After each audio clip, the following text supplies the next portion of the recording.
I'm Alex Mozet, and welcome to Winner Take All, where we talk about the constant battle between large tech monopolies and traditional incumbents. So this morning it was announced that Verizon is buying BlueJeans. They said they'd been in talks for now over 6 months, and that this had been in the works for a while. Apparently, they're going to buy the business for less than $500 million. Zoom is not in Platt. They're not in the ETF. They have not been categorized as a platform business by our definition. And we had some people ask why that is, and why isn't Zoom in Plaid, and why wouldn't they be considered a communication platform, right? Was the question. So in looking through their 10K and looking at how Zoom describes their business, what we didn't see was this network effect dynamic, right? Where you have a consumer on one side, you have a producer on the other, you have these defensible network effects. We didn't see that with Zoom, and therefore it was not included in Platt. And I think, here's the reason why. Let's unpack this. Similarly, BlueJeans would not fit that criteria. So if we Google what is a platform, there's a really good article on Google. Oh, it just happens to be the first post. Oh, this looks like a pretty good article. And in this article, we describe the 8 different types of platform businesses. And here you go. So you can see here social networking platform, communication platform. And if you look at what else is in the communication platform bucket here. You have Snapchat. I don't know if that's still their logo, the ghost here. But you have WhatsApp is in there. Skype is in there. So these exchange platforms, they have this one-to-one dynamic, which means different than a piece of SaaS technology, right? There is this dynamic where you are specifically building a double opt-in connection. And you also see this dynamic in social networking platforms, different than content platforms, which have a single opt-in, right? You have a follower model. On Twitter, right? I will follow you. Or on Instagram, I will follow you. And I don't need to approve that follow request. But on these exchange platforms, like social networking platforms and communication platforms, you have a double opt-in where you have this kind of friending idea, right? And that certainly exists in a Snapchat. That certainly exists in these kind of texting communication platforms, the WhatsApps, the WeChats of the world, where you have this kind of double opt-in nature. Some of them do allow you to send messages to people, even if they haven't accepted you as a friend, but they usually go to like a spam folder and you don't really ever see those posts. So, if you think about this idea of, yes, the technology is enabling you to communicate with other people like Zoom is. But if you look at Teams, Microsoft's competitor to both Slack and Zoom, you have this dynamic of this double opt-in, right? Where you kind of have a friend list. You have a group of people that you're communicating with regularly. It's kind of taking the place of your address book, if you think about it, right? I have my address book on my phone, but then I have a separate set of friends in Snapchat or in WhatsApp or in WeChat, right? You can use your address book to help populate that friend listing, or even on FaceTime, for example, right? So you don't have that stickiness with the Zoom platform, where when you read their business, when you read their 10K, BlueJeans didn't publish anything like this for themselves. But when you read through the Zoom 10K, right, this is more of a SaaS tool for businesses where I'm using this as a tool to go and conduct business conference calls. But there isn't that stickiness, that double opt-in where I now have this network of individuals that I'm communicating with regularly and kind of am replicating this address book type of dynamic. That's some of what we get at when we talk about that double opt-in and that network effect, which right now you don't see. Now, maybe Zoom does expand to that and does roll that out and try and get that stickiness and that double opt-in kind of friending type of dynamic on the platform. That could very well be on the roadmap, but it's a very different kind of use case, and it could also change the way that you monetize the business model of the product. So Dropbox is another one that's in this communication. Call this a collaboration platform, where now what you're doing is saying, here are a bunch of documents. I can comment at people. I can collaborate with people on the creation or editing of these documents. And so you're also now bringing these people into your network and communicating and collaborating with them in the platform. And that was a stat of theirs where, I don't know, like 98% of their user acquisition was organic.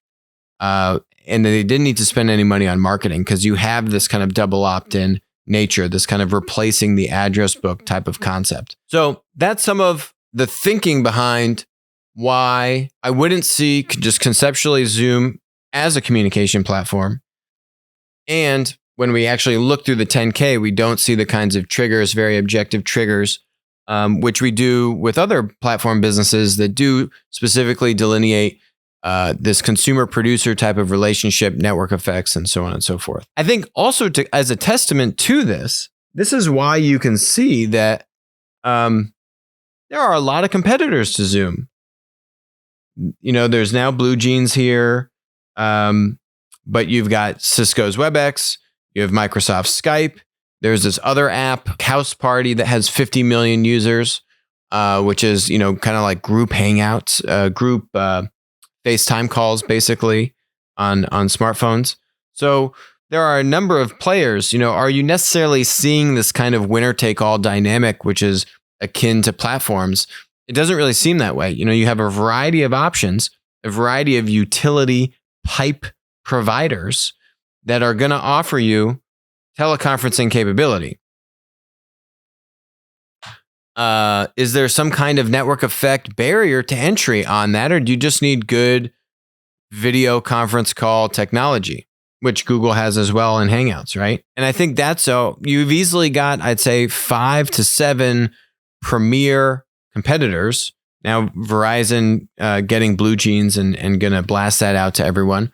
So I don't think you really see that winner take all dynamic where there's only one or two winners in the space, like you do with these other communication platforms here that have been able to carve out a much more predominant part of their business. So we'll see. We'll see what happens with Zoom and if they kind of do move more in that direction. The next topic here are another linear business, not platform business, Stripe, raising $600 million at basically the same valuation they had in the fall, $36 billion valuation. Now, they say that actually, a large amount of their clients are using e-commerce. So they're the payment pipe enabling all these transactions to happen for, apps and purchasing and e-commerce and all this kind of stuff. The interesting thing with this was, well, they just basically did a follow-on to their round that they closed in fall of 2019. It was a $250 million round. They basically kept the terms the same and raised another $600 million. So what you see is if you are a large tech business and you have the ability to get cash, you're taking cash right now. It doesn't seem like their business is too downwardly affected, Stripes. And so they're able to keep the same terms from, 8 months ago or so, in a pretty quick raise, right? Now, I thought the funny thing was the co-founder here said, this digital migration in a very compressed period of time for both businesses and customers. My mom recently asked me if I had heard of this Instacart thing. And he says, yeah, Mom, I have. We've spoken a lot about this on the show, about how these behavior changes are going to remain. You have, for example, that older demographic that is very accustomed to going to the grocery store, sometimes every day. And now they're having to order things digitally, getting groceries delivered or having groceries, curbside pickup. And those behaviors, some of them will return, but I think a lot of those behaviors are going to stay the same. Or maybe they do a mixture of both, but you're going to have a whole portion of the population here that was slower to pick up on e-commerce or digital ordering that are now much more accustomed to it. They're figuring out what Instacart is for the first time. And to some extent, they're going to keep using Instacart. They're not going to keep using it probably to the same degree they're using it today, but it's certainly not going to fall off and return to what it used to be. We're also seeing other kinds of partnerships here. So you're seeing acquisitions, investments, and partnerships. So there's still tech activity. I would say the majority of these things, this Microsoft NBA deal, the Verizon BlueJeans deal, those have been in the works for a long time, maybe 6+ months. And we're able to still close, given that at least one of the businesses is very large. Verizon and Microsoft being massive companies, they're still going to be able to conduct business and not slow everything down. Microsoft is kind of doing something similar with the NBA that they did with the NFL, where they sponsor all the Surface tablets when you see them at the games. And now they provide the Azure infrastructure to help out with taking all of the content from the NBA and basically helping to be those pipes to funnel the content into all the different devices or mediums that the NBA wants to enable people to consume, right? So instead of it just going down the TV pipe, now they want to enable apps and websites and other apps and websites that aren't just the NBA or aren't just Microsoft or aren't just Turner. And Turner and the NBA have a JV. Turner is a part of now Time Warner, which is now part of AT&T. And they basically have a JV for this kind of digital business unit. And that's what's now doing this partnership with Microsoft. I thought the interesting thing here is, they talk a lot about like personalized experiences and all this kind of stuff. To me, this is more of a promotional type of thing with the NBA. I actually don't see much platform value coming out of this. They're using Azure more as a pipe, infrastructure component. They're talking about making personalized experiences and be able to leverage the Xbox and these kinds of things. But, this is what would be really interesting to me. Microsoft owns Mixer, the Twitch competitor. I've spoken maybe a couple months ago how Amazon did with the NBA G League. It's like the JV league of the NBA. Is they got G League games and NFL Thursday night football games onto Twitch, which would allow all of the Twitch broadcasters like Ninja, the popular video game player who, by the way, is now exclusively on Microsoft's Mixer. Twitch is not too happy about that. But it would allow Ninja to watch the Thursday night football game and commentate on it, which has honestly never been done before. So there are a myriad of YouTube videos, say Barstool Sports will record themselves watching the football game, but you can't watch Barstool and the football game in the same screen because that's an IP right violation. So now, even if you're live streaming with Barstool and you're watching the game, you're going to have at least a couple second delay and it's not synced up. And then, if they're farther ahead than you, then you can get spoilers and it kind of ruins the whole experience. So it's actually very critical to be able to do both of these things in the same screen, the commentary and watching the live sport at the same time synchronously. And so that's what Twitch was able to do with the NBA G League and with NFL Thursday night football games because Amazon, via Amazon Prime Video, had a lot of these rights and was sponsoring these things already. So that was a very interesting tie-up, right? Where kind of Amazon Prime Video was getting the digital rights, and then they also let Twitch create derivative content on top of those live games. Very cool stuff. You don't see anything about that in this release. Ben Thompson even did an interview with Satya Nadella in my email somewhere here, and Adam Silver, the head of the NBA and the head of Microsoft, and was talking to them about personalized experiences. And he even mentioned derivative content in here somewhere. And basically, Microsoft Mixer was not mentioned whatsoever. And this whole idea of kind of creating derivative content, not discussed. Derivative content was asked and they said, oh yeah, we're going to do that. But the natural place for derivative content to live would be Mixer.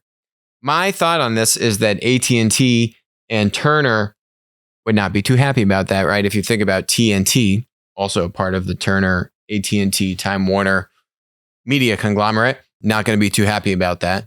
So I think there's other kind of IP rights and restrictions that are preventing that from happening. But that to me is a great example of how you can kind of platformize this traditional, very high-end linear live sports content and then bring that network effect, bring that ecosystem of content creators on top of it. Someone's going to do it. We've seen Amazon play around with it, and Ninja, on each one of those streams had over 100,000 people watching him just watch football. And his commentary was okay. And I think that's a little bit generous. But again, this is going to happen. Someone's going to do it. This derivative content melding to this very premium, high-end traditional content. We'll see who does it first. But it doesn't seem like that's actually what this is happening here with Microsoft.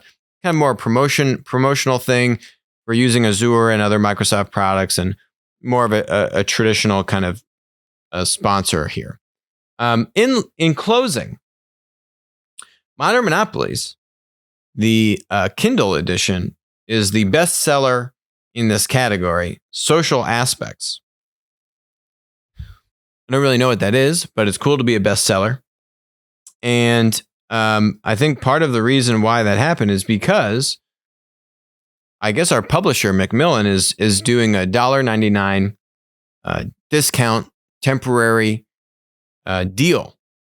So, in honor of that sponsorship, we want to basically run a giveaway. And everyone's got a lot of free time on their hands. So, if you've been watching the show and you want a copy of the Kindle and you want that copy for free, as long as this promotion goes, I don't know how long this promotion will go. This is a Macmillan thing. I don't control it. For however long the book remains $1.99, we're not going to buy any $10 Kindle books here. But at $2, sure. And here's what you need to do. Follow our YouTube channel. It's called Applico. Subscribe to that. Follow me on Twitter. Handle is Alex Mozed on Twitter. And then on this video, leave a comment, say whatever you like. If you want, we need to get your email to send you the Kindle code to get the free copy. So if you don't feel comfortable leaving your email in the comments of this YouTube video, then email us at info@applicoinc.com. That's APPLICOINC.com, info@applicoinc.com. Or you can tweet at me your email or DM me your email. We need to get your email some way. And then if you follow us in those two places, follow us on YouTube, our Applico channel on YouTube, and my Twitter handle, Alex Mozed. Leave a comment on this video, and we will send you a coupon to get a copy of the Kindle book for free, as long as this promotion goes. So thanks very much for joining us, and I will talk to you next week.